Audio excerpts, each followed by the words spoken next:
Baik pemirsa, sudah bersama kita semua Ibu Dita Prameswari Wijaya dari Riu Berkah Snack. Namun sebelum kita lanjutkan, kita lihat profil berikut ini. Halo, nama saya Dita Prameswari Wijaya, panggilannya Dita. Usaha saya keripik jagung Riu Berkah Snack, juga baltek alias balung ketek. Alamatnya ada di Gang Agung Timur, RT 5 RW 9 Mojosongo. Awal usahanya dimulai tahun 2015. Ide dari teman saya karena barang dagangannya keripik jagung sana sangat laku. Kemudian saya berinisiatif untuk menjadi pemasok keripik jagung di toko tersebut. Prosesnya sangat panjang. Pertama dari dititipkan ke toko kelontong sampai bisa mendapatkan izin, kita titip ke tempat toko oleh-oleh. Dan saya juga punya reseller di berbagai kota di Jawa Tengah, terutama nasional sudah melingkupi, termasuk sudah di online shop. Kita sistemnya untuk awal-awal titip jual. Ya, nanti dengan ada masa kadaluarsa paling enggak 1 bulan, kita bayar yang laku saja, yang tidak laku kita ambil.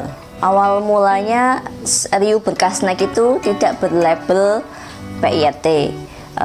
Dengan demikian, setelah saya bergabung di PLUT, saya mendapat bimbingan dari PLUT untuk mendapatkan izin PIRT dengan mendaftarkan ke Dinas Kesehatan. Setelah ke Dinas Kesehatan, saya secara pribadi diberi bimbingan melalui tahap-tahap yang sesuai ketentuan pihak Dinas Kesehatan, termasuk melalui ujian, melalui tes kelayakan bahan baku tersebut. Riu Berkah Snack itu lebih cepatnya nanti saya antar pribadi, bisa lewat WA saya sendiri ke 0821 3637 9219. Halo, apa kabar Ibu Dita?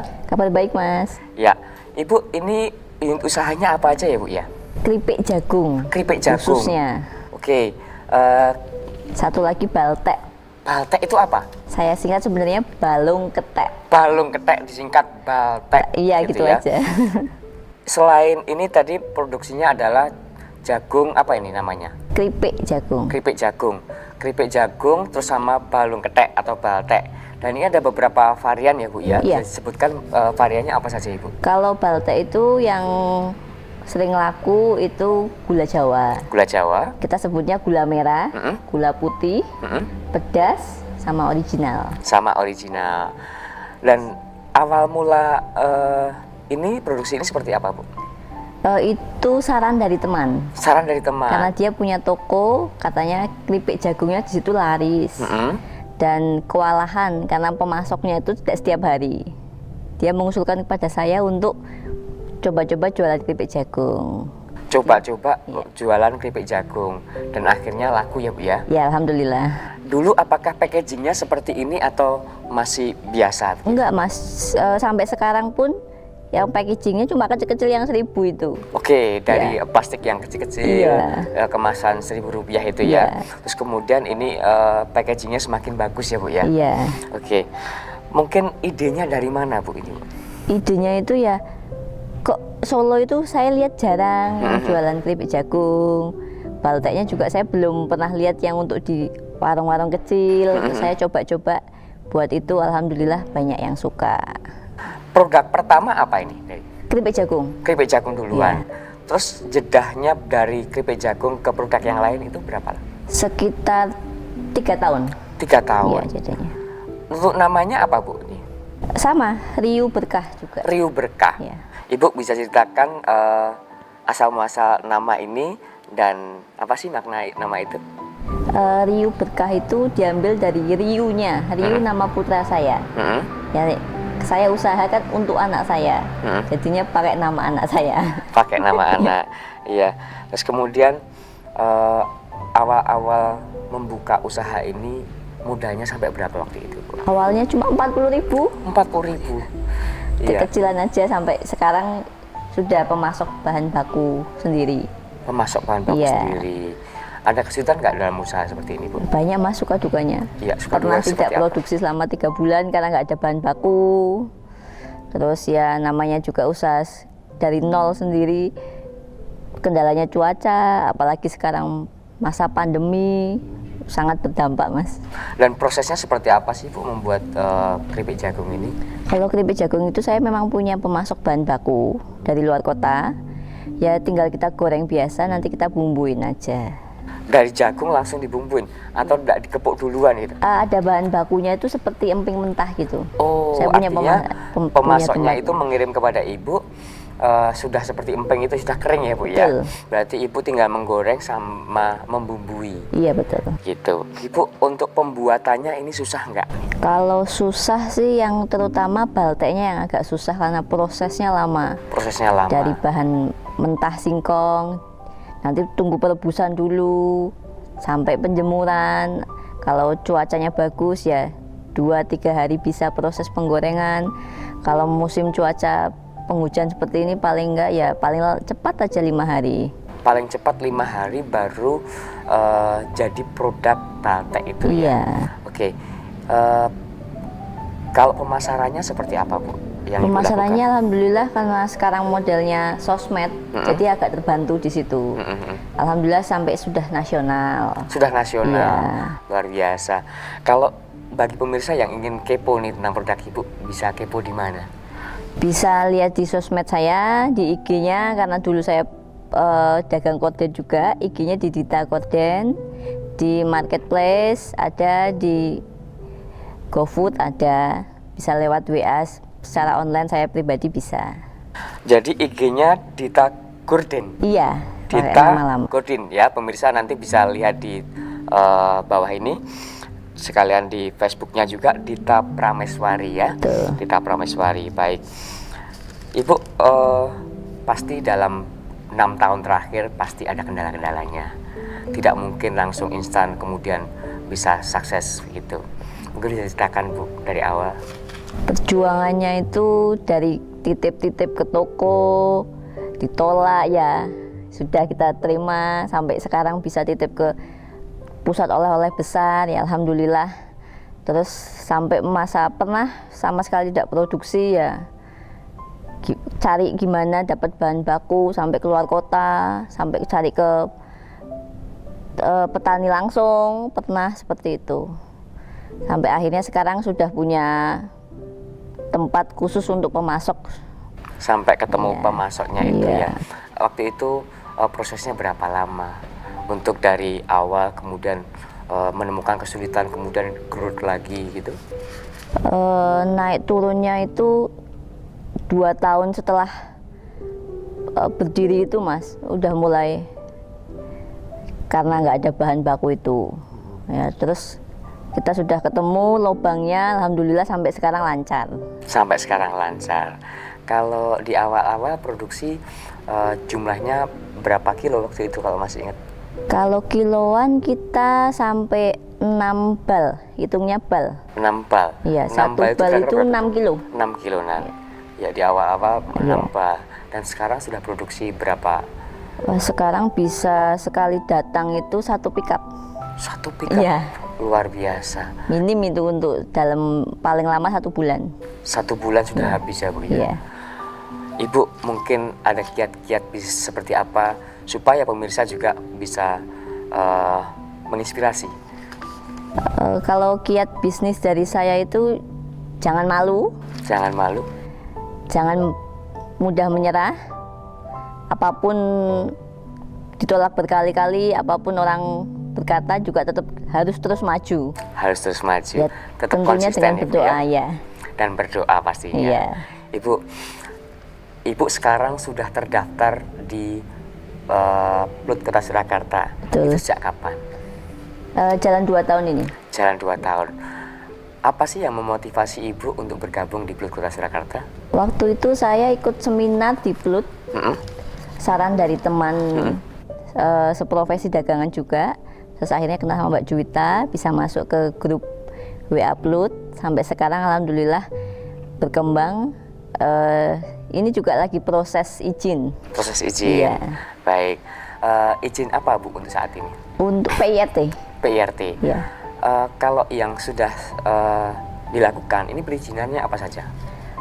Saya sih sudah masuk ke dinas koperasi, tapi tetap harus melalui proses-proses yang berlaku. Surat-suratnya ada yang belum lengkap, ya saya lengkapi. Sampai terus terang aja kemarin Senin baru melakukan tes untuk izin PIRT itu. Oke. Prosesnya berapa lama? Waktu itu susah nggak sih Bu? 1 bulan. 1 bulan. Iya. Itu untuk mengurus apa? Untuk izin ini agar bisa masuk ke pusat oleh-oleh yang besar, karena tempat oleh-oleh itu kan harus ada izinnya, jadi nggak bisa sembarangan. Walaupun packagingnya sudah lumayan bagus, tapi kalau tidak ada BPOM-nya atau PRT-nya kan tidak bisa. Oke, baik. Berarti yang sudah diiris itu baru izin usahanya. Ya, betul. Izin usahanya, dan sekarang sudah proses ke IPRT ya, Ya, PIRT ya. Baik, apa saja yang sudah didapatkan selama 2 tahun bersama Blood ini? Atau mungkin pendampingan gitu? Banyak yang didapat. Yang pertama bisa kenal dengan berbagai produk makanan teman-teman. Terus untuk UMKM juga terbantu dari Blood ini, bantuan-bantuan terutama di masa pandemi seperti ini. Ya, kalau di masa sebelum pandemi yang Ibu alami, Ibu kan sudah 2 tahun. Waktu itu pelatihannya apa saja yang sudah Ibu? Pelatihannya yaitu untuk gimana cara berkembang di media sosial. Bagaimana Yang paling berkembang penting di media sosial? Itu bagaimana Bu? Bisa sharing kepada pemirsa? Waktu itu ikut seminar di sini, di Blood itu. Diberitahu gimana caranya masuk ke Google Business. Langsung ke Iya. Google Business Iya. ya? Baik. Terus, Alhamdulillah juga sudah terdaftar di Google Business. Oke, terus omsetnya jadi naik ya Bu ya? Iya. Iya. Itu apa yang Ibu lakukan sehingga langsung jebret begitu?